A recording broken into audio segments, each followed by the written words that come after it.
কোরআন সত্য আর কোরআনের প্রতিটি কথা সত্য। কোরআনের এমন কিছু মিরাকেল আছে যেগুলো একবার শুনলে আর একটু গভীরভাবে ভাবলে সত্যিই মাথা ঘুরে যায়।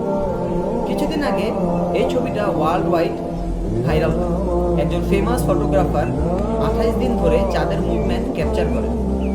তারপর তিনি 28 দিনের 28টি আলাদা ছবি একত্রিত করে একটি ফ্রেমে এডিট করেন, যাতে চাঁদের ধাপে ধাপে পরিবর্তনের পুরো যাত্রাটা একসাথে দেখা যায়। চাঁদের পরিবর্তনের সময় এর যে শেপ বা বাঁকানো আকৃতি হয় তা দেখতে ঠিক এই রকম। এখন আমি আপনাদেরকে কোরআনের একটি আয়াতের তর্জমা শোনাই। আল্লাহ তাআলা কোরআনে বলছেন, আর চাঁদের জন্য আমি বিভিন্ন ধাপ নির্ধারণ করেছি, যতক্ষণ না তা পুরনো শুকনো খেজুরের ডালের মতো হয়ে যায়।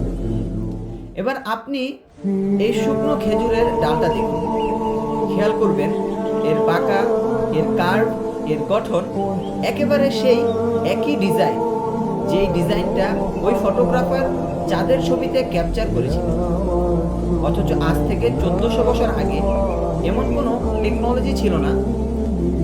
না ছিল ক্যামেরা, না ছিল টেলিস্কোপ, না ছিল স্যাটেলাইট, যা দিয়ে চাঁদের এই ধাপে ধাপে পরিবর্তনকে এভাবে দেখা যায় বা রেকর্ড করা সম্ভব ছিল।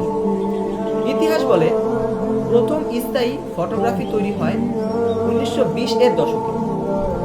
তখনও ছবি তোলা ছিল কঠিন, তথ্য প্রযুক্তি ছিল একেবারেই প্রাথমিক, আর সাধারণ মানুষের হাতে মোবাইল ফোন জনপ্রিয় হয় 1990-এর দশকে। অথচ ক্যামেরাও মোবাইল ফোন 1800 সাল থেকে 1990 সালে মানুষের কাছে আসে।